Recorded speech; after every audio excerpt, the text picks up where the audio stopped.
Looking back to ULM last Thursday night, overall, I think the whole mood of everybody right now is pretty disappointed. I thought we came out with low energy.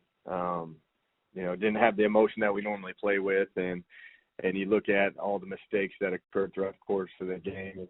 When you sit talk to the team, it's a lot about beating ourselves, and we had too many misalignments and busted plays and bad snaps and too many drops, and that's kind of unacceptable. I've talked about it before where we're not good enough to roll the ball out there and do undisciplined football. We have to play smart, efficient football and not beat ourselves, and play with energy and play with high emotion. And I thought we were lacking that. There were some kids that did a lot of good things out there, don't get me wrong.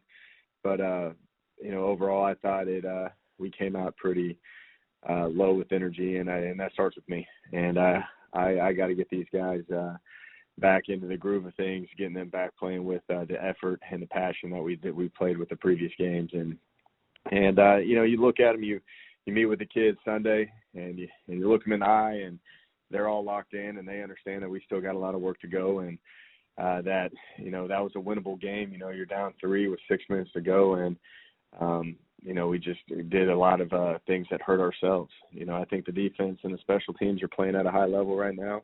I think offensively, there's no identity of who we are, and we've got to figure out ways to make these guys be more efficient and move the football, because right now that's kind of the thing holding us back is our offensive play, because the defense sits there and they're upset with their performance last week, but they still held them to 24 points, and that's a good ULM team that we played, and gave us plenty of opportunity for the offense to have opportunities to score points, and we didn't. But we got another bye week this week, and kind of looked at everybody as reevaluate where we're at, look in the mirror, and get back to work and focus on the little things and the attention to details, and get back on track where we can be a motivated team when we come play Arkansas State next week. Questions? Thank you, Coach. Our first questions come from Whitney Hayworth. Whitney, please go ahead.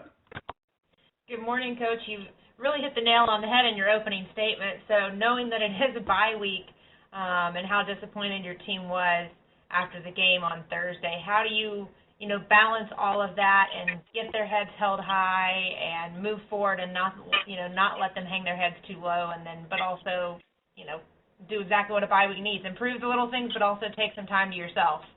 A lot in one. Yeah, it's just looking through the bye week and just kind of going back to our meetings on Sunday,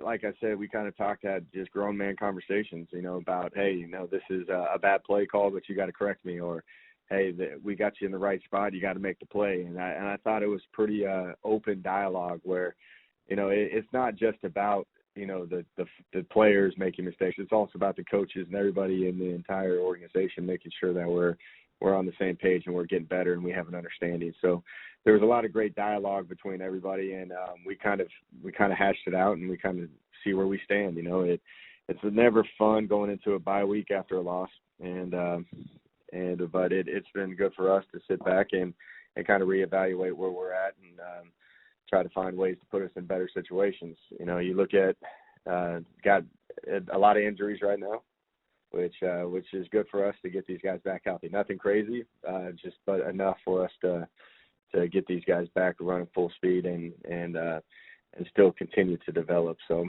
this is a humbling sport, which I love everything about it. I love the highs and lows of it all, and I think these kids are disappointed. But like I said, you look in their eye on Sunday, and they kind of are still locked in, and they're still passionate about it. And I think we got a lot to build off of, and I think these kids will be very motivated to play in 2 weeks.